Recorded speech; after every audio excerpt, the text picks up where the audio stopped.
Bien, volviendo al tema de la manipulación del lenguaje y la relación de la palabra con el poder, obviamente cuando la palabra está desvinculada de la realidad, entonces se convierte necesariamente, inevitablemente, en un instrumento de poder económico, político, la publicidad, la propaganda. Yo recuerdo, por ejemplo, que he estudiado un poquito las campañas políticas de Lenin, por ejemplo, ¿no? Y él era un genio maligno, pero él tenía tres palabras que repetía: pan, paz y tierra. O sea, él no explicaba el capital de Marx, ni la plusvalía, ni esas cosas raras y complicadas que de la teoría del marxismo, de Hegel, del materialismo científico, no. Pan, paz y tierra. Pan, paz y tierra. Era lo que él prometió. Y la gente, confiando en esa promesa, que en bocas de Lenin no significaba nada, porque en realidad lo que hicieron fue colectivizar la tierra, no privatizarla. Entonces, un genio, ¿no? Como dice el Evangelio, los hijos de las tinieblas son más astutos que los hijos de la luz, ¿no? Es interesante. Y después también la propaganda esta de este otro genio maligno, Goebbels, ¿no? De Hitler. O sea que la campaña política decía: vote sentimiento. Interesante, vote sentimiento, porque la palabra Alemania, Deutschland, provocaba una cantidad de sentimientos, así como algo similar como provocaría un argentino patriota la palabra Argentina. Entonces, pero debajo de esa palabra, Alemania, Deutschland, ¿no? Y repetida 1000 veces, hay una doctrina racista, totalitaria, interesante, ¿no? ¿Qué ideas te sugieren esto? Cuando dijiste pan, tierra y paz. Claro, porque estaban en guerra, la paz estaba en la Primera Guerra Mundial. Lo primero que pensé es tierra, techo, trabajo. Sí, bueno, ¿no? Es similar. Como algo que tengo entendido que utilizan algunos grupos etiqueteros relacionados con Juan Grabois. Sí. Que, como todo, digamos, nadie está en contra de que las personas tengamos tierra, techo, trabajo, ni que tengan paz, pan, tierra. El problema está... ¿Qué significa? Es en esas palabras. Claro. Por ejemplo, yendo al tema de la paz. Lenin hablaba de paz. Pero la paz, ¿qué es para un comunista la paz? Para nosotros, que tenemos una doctrina clásica, para los cuales las palabras significan cosas, la paz es la tranquilidad en el orden. Es la justicia, la tranquilidad. Es la justicia, claro. Es el orden es la disposición de las cosas, el orden es lo mejor que las cosas tienen, dice Santo Tomás, el orden es la concordia en la polis, que los superiores gobiernan en pro de los inferiores, que los inferiores sean fieles a los superiores, que se respete la ley, que se respete la vida ante todo, que haya seguridad. Eso para nosotros es la paz.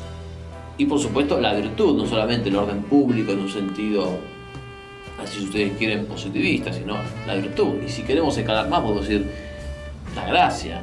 Sí. Todo esto es lo que nosotros entendemos bajo la palabra paz. Pero el marxista utiliza la paz como simplemente una táctica más de la guerra. Por eso en el marxismo se da ese pisotear las palabras. Claro, la historia es la lucha de clases. Y la esencia de la historia es el conflicto. ¿Cómo puede haber paz claro. si la esencia de la historia es la guerra? Si la madre de todas las cosas, como diría Heráclito, que a veces es tergiversado, no era tan relativista como lo hacen pasar a Heráclito. Pero ¿cómo podría ser si la guerra es la madre de todas las cosas? Entonces, ahí tenemos justamente un ejemplo muy bueno el que vos decís. La paz para nosotros es una cosa, pero para un marxista es otra. En realidad, para el marxista ni siquiera diría que es otra. Para el marxista la palabra paz no tiene ningún contenido. Solamente sirve en cuanto evoca, en cuanto es capaz de suscitar en el oído de las personas sentimientos como de ¡ay, qué bueno, paz! Bueno, voy detrás de él. Y los tiene como el flautista de Hamelin con las ratas. Los tiene dando vueltas con una cancioncita muy linda, muy simpática, pero que no significa nada. Se me ocurrió otro ejemplo. Imagine, de John Lennon. Imagina que no hay patrias, imagina que no hay religiones, sí, imagina que no hay banderas. Sí. Esa canción se ha dicho, ¿qué es el manifiesto comunista? Edulcorado, endulzado. Entonces, fíjate cómo llegan también de eso. Y la gente, ¡ay, qué linda esa canción! Esa canción está hablando contra tus principios más preciados.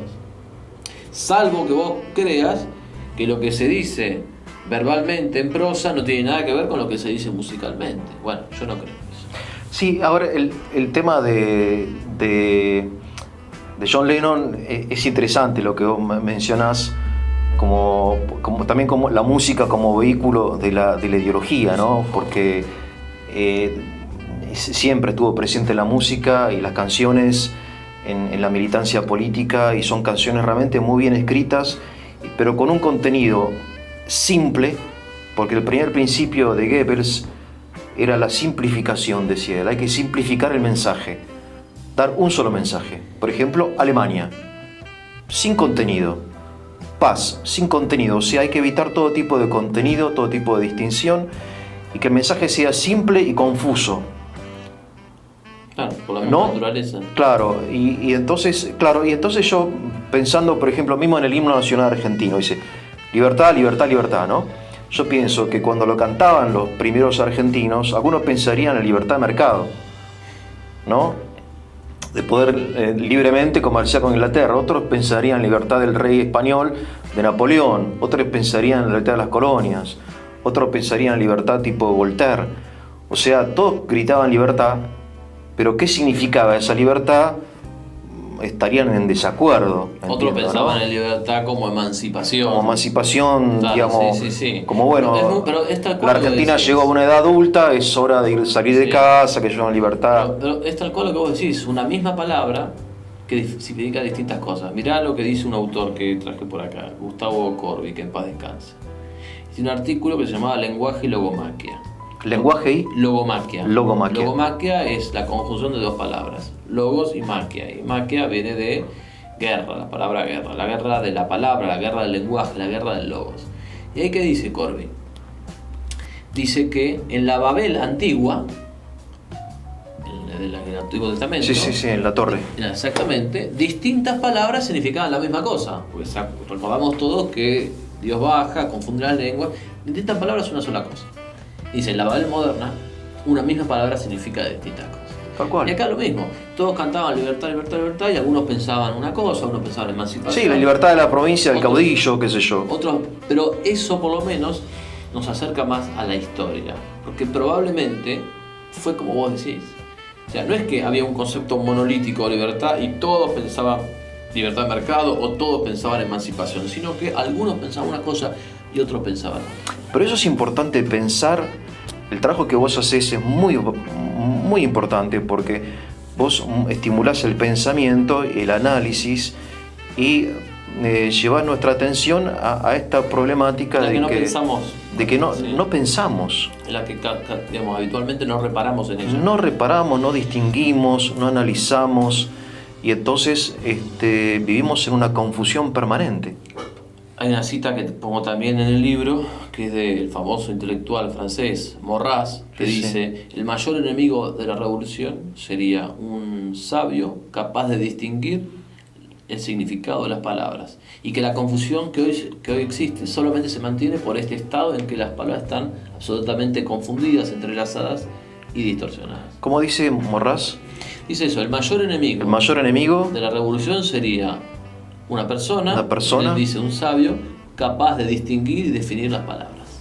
Bueno, eso... Tratemos de ser esos mayores enemigos. Pero eso es lo que hay que hacer, y creo que toda persona bien pensante y que se haga un esfuerzo puede hacerlo. O sea, tampoco es física nuclear 3, claro, sino son cosas, por ejemplo, bueno, a ver, ¿qué entendés vos por democracia? ¿Qué entendés vos por libertad? ¿No? Son conceptos fundamentales de nuestra vida que tarde o temprano tenemos que sentarnos a definir.